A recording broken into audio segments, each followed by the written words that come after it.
Well, good morning, everybody. Here we're reading 1 Samuel chapters 21 to 24. And we're seeing that David was quite the remarkable man. Either you were for him or you were against him. We've met a few people like that in our lives, haven't we? And we look at this, and it's just amazing how those who put themselves under David, those who came under David's authority, became better versions of themselves. We see the crown prince Jonathan bow to David and acknowledge that David would become king. And Jonathan just wanted to serve David. He just wanted to be second to him.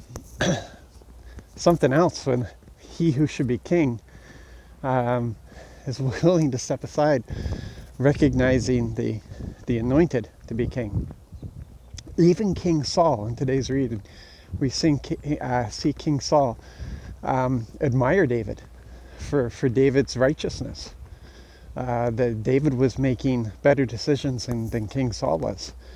And he recognized that David would be king, and not only that David would be king, but that David would, or the kingdom would flourish under David's leadership.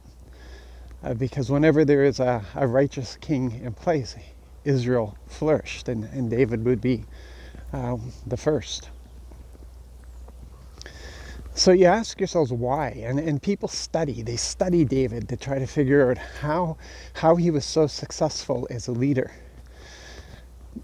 But the problem is that the people study him as a man, and they leave out the whole part about the fact that he was anointed to be king.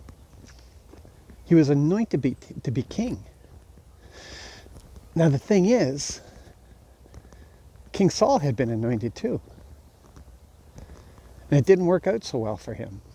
So what was the difference with David? Well, if the anointing is the same, the only difference was that David was passionate about his love for Yahweh. Absolutely passionate about Yahweh. And that directed his actions. It directed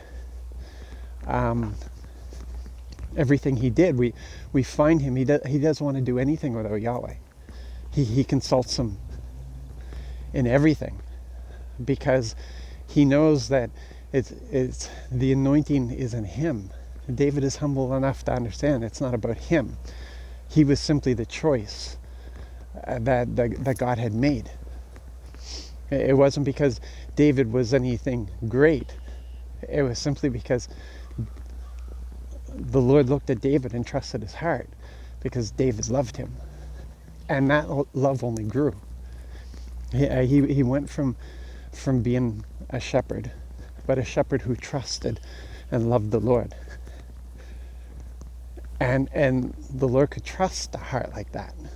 And so he anointed him for the calling as king.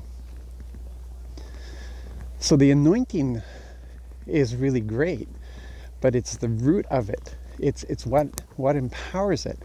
It's this is the relationship we have with the Lord, that we're partnered, co-workers. But that's only empowered because of our love. Our obedience is only empowered because of our love. Jesus said, it's your love for me will empower you to follow my commands. And this was the thing with David. He followed the commands of the Lord, not because there was anything special about him, but because he was passionate in his love for the Lord. He absolutely loved the Lord. And there's so many of us who fall short because we forget our first love. We fall short because we allow other things to interfere with, to rob, to dilute our first love. We think it has to be more complicated than it is. And it's really simple. It's really simple. And you know what I keep saying? It's not complicated. It's just hard. And it's not hard because the Lord made it hard. He actually made it very easy. But we make it hard because the first part of it is saying no to ourselves. That's the most difficult thing, is saying no to ourselves. Everything else is easy. It's that step of saying no to ourselves, because we have to keep saying no to ourselves. It's just not a one-off. We have to keep saying no to ourselves. That makes it interesting. That same anointing is on you. You've been anointed for your calling. You've been anointed for the positions in the body that you've been moved into. Whether that anointing will be empowered so that you would walk in the significance that you have is really dependent on the relationship. It always starts with the relationship. It begins and ends with the relationship.